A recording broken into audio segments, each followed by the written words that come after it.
जय हिंद। दोस्तों, आज हम एक ऐसे महान शिक्षक की बात करेंगे जिन्होंने करोड़ों विद्यार्थियों का भविष्य एक ऐसी योजना में तब्दील किया है। जी हाँ दोस्तों, एक ऐसे शिक्षक की बात कर रहे हैं जिन्होंने पूरी दुनिया में ग्लोबल इंडिया यानी भारत का नाम रोशन किया है। ऐसे ही एक महान शिक्षक हैं जिन्होंने अपनी शक्ति की योजना से किसानों के बारे में और सरकार का एजेंडा के बारे में क्या बताया, जरा ध्यान से सुनिए। भिखारी सम्मान योजना है कि किसान सम्मान योजना, जिंदा रहने को विकास समझ जाता है। आप लोगों की जिम्मेदारी बनती है अपने अपने गांव को स्मार्ट गांव होना चाहिए, लेकिन इसके लिए पैसे कितने निकलते हैं पता है? तुम आज की डेट में किसी भिखारी से पूछना कि किसान सम्मान निधि जो है 6,000 रुपया सालाना है। 6,000 रुपया सालाना 6,000 है ना जी। महीने का कितना? 500, मतलब महीने का 2,000 500 रुपया हर महीने देगा ना, कितना आएगा? 6,000। अब जरा तुम सोचो, 500 रुपया महीना का किसान का सम्मान निधि मिल रहा है, दिन का बताओ कितना? 500 में 30 से भाग दे दो, कितना रुपया होता है? 16 रुपया। 16 रुपया। तो किसानों का सम्मान इतना है कि आपको प्रतिदिन 16 रुपया मिलेगा। ये भिखारी सम्मान योजना है कि किसान सम्मान योजना? प्रतिदिन उसको सम्मान के रूप में कितना रुपया मिल रहा है? 16 रुपया प्रतिदिन सम्मान के रूप में, 16 रुपया। तो कई बार लोकतंत्र में स्थिति ऐसी आती है कि लोग जिंदा रहने को विकास समझ जाते हैं। 16 रुपया प्रतिदिन, वो भी नाम क्या है? सम्मान निधि, किसान सम्मान निधि। तुम आज के डेट में किसी भिखारी से पूछना है कि 16 रुपया प्रतिदिन दिया जाएगा, भीख मांगोगे? कहेगा तुम भाई भीख मांग, मेरा असिस्टेंट बन के तुम भीख मांगोगे? नहीं समझ में? आज के डेट में 16 रुपया में आप नाश्ता ठीक से नहीं कर पाएंगे, आप अच्छा से कहीं पे भी नाश्ता नहीं कर पाएंगे। आपको सोचना पड़ेगा उसके लिए, लिट्टी ले, समोसा ले कि चाय ले। यहाँ पर आप समझ सकते हैं कितनी दिक्कत है। लेकिन इसके लिए पैसे कितने निकलते हैं पता है? ऊपर से 70,000 करोड़। वहां से क्या निकलेगा? 70,000 करोड़।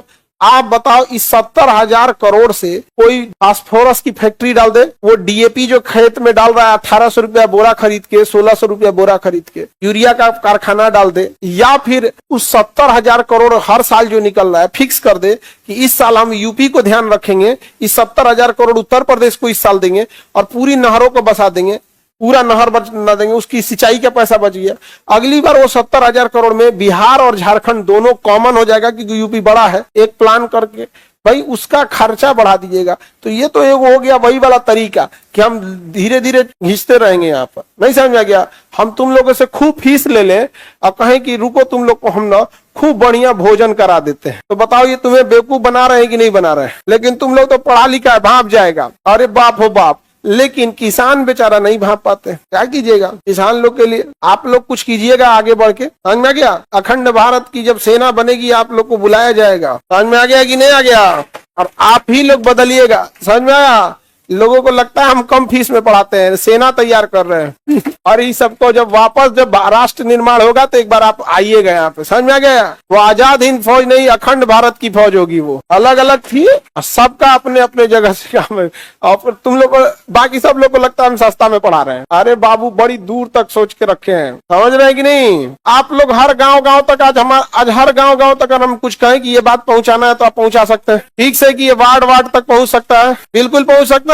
यदि अगर हमें किसानों की कोई स्थिति चेंज करनी हुई, कोई टेक्नोलॉजी आई, उसमें हम प्रयोग किए, पहले ये हुआ, ठीक ठाक रहा, उसके बाद अगर हम ये बताएं कि बाबू ये गांव तक पहुंचा देना, तो बताओ पहले सरकार पहुंचा पाएगी कि पहले आप लोग? तो फिर काहे को भरोसे बैठना है? तुम लोग खुद से ना चेंज कर सकते हो? और अगर हम लोग ये भीड़ जाएं कि एक रिसर्च, जैसे यहाँ Khan GS research centre, GS का रिसर्च हुआ, फिर ग्लोबल स्टडीज बन गया कि नहीं बन गया? उसी तरह अगर हर फसल पे रिसर्च करते करते, जैसे अगर 20 गो फसल पे रिसर्च कर दिया जाए तो मेनली 20 से 30 फसल आदमी बोता है घुमा फिरा के। सब्जी का 10-15 वेराइटी अमूमन आदमी बोता है, इधर गेहूं और धान। धान की सबसे बड़ी समस्या ऊपरा से पीला हो जाता है। पेड़ में ऊपरा से क्या हो जाएगा? पीला हो जाएगा। नहीं हो जाता है?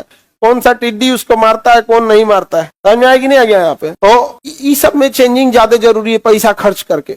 समझे? जैसे टिड्डियां जो आते हैं उनमें चेंज, उनका ना डीएनए चेंज करके ऐसा डीएनए बनाए कि वो केवल नर को जन्म दे, मादा को जन्म न दे। अगर टिड्डियों में एक ऐसा टिड्डी बनाया जाए जो केवल किसे जन्म दे सके? नर को, मादा को न दे सके। आने वाले 10 साल में केवल नर बचेंगे सब, क्योंकि टिड्डियों का जीवन काल बड़ा छोटा होता है। क्या बचेंगे? सब नर। ब्राजील में मच्छर इतने ज्यादा तबाह कर दिए थे सब उसने कोई गुड नाइट कॉयल मोर्टीन नहीं जलाया, उसने जेनेटिक चेंजिंग करके ऐसा मच्छर बनाया जिसमें केवल नर पैदा हो रहे थे। केवल क्या पैदा हो रहे थे? नर। और उन मच्छरों को छोड़ दिया और उसके बाद धीरे धीरे उनसे जो रिप्रोडक्शन हो रहा था वो केवल क्या हो रहे थे? नर। आने वाले 5-7 साल में मच्छर कंट्रोल हो गए, खाली नर बचेगा, रिप्रोडक्शन रेशियो खत्म। उन सबका रिप्रोडक्शन रेशियो ज्यादा होता है ना। तो आप लोगों की जिम्मेदारी बनती है अपने अपने गांव को दोबारा बदल के रखना है। यहाँ पे वापस इस सोने की चिड़िया बनेगी गांव से। स्मार्ट गांव होना चाहिए, समझ में आ गया कि नहीं?